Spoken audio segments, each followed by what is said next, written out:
Just then, though, the doors to the assembly hall were swung wide open, and in came a tall, silver-haired female, and standing behind her was Peter. "I command everyone to halt this instant," she said. "If anyone does not obey this command, prepare to be punished." The female's name was Faye Dallum. She was a sergeant at the academy and was mostly in charge of squad training. "Those of you who are injured go to the doctor's office to be treated immediately, while the rest of you head to the dorms and stay inside until you are called out again. Do you understand?" Faye said.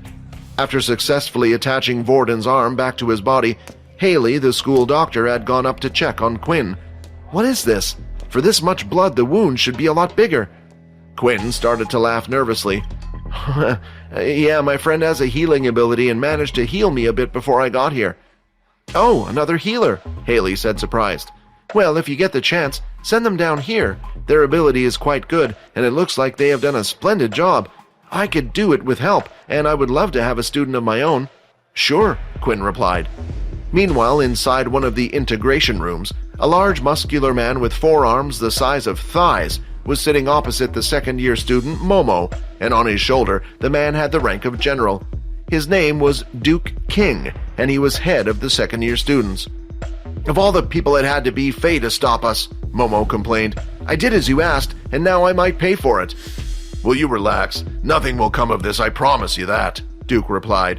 "You're only students, and these types of things happen, and I'll vouch for you." "Really? So this won't all fall back on me then?" Momo asked.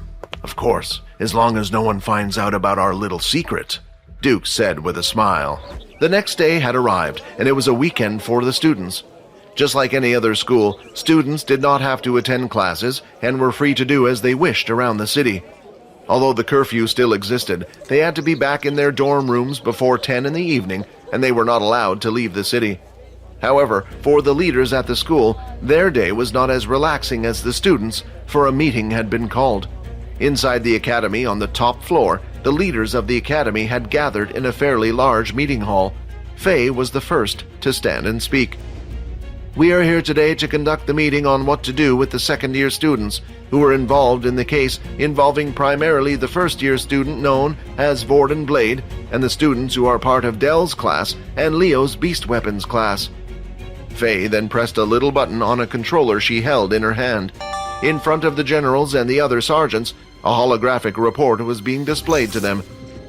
"I believe you have all read the reports, but this is here just for your reference. I would like to ask your opinion on how these students should be punished, General Duke." "Punished?" Duke said. "I see no reason for these students to be punished. If you look at the report, it seems like Vorden was the first to attack the others. They were simply retaliating. These types of things happen all the time." "I urge the rest of the sergeant to take extra precaution," said Faye. Want to watch more episodes of my vampire system? Follow Pocket FM Fantasy Chronicles. You can watch the next episode here in the playlist.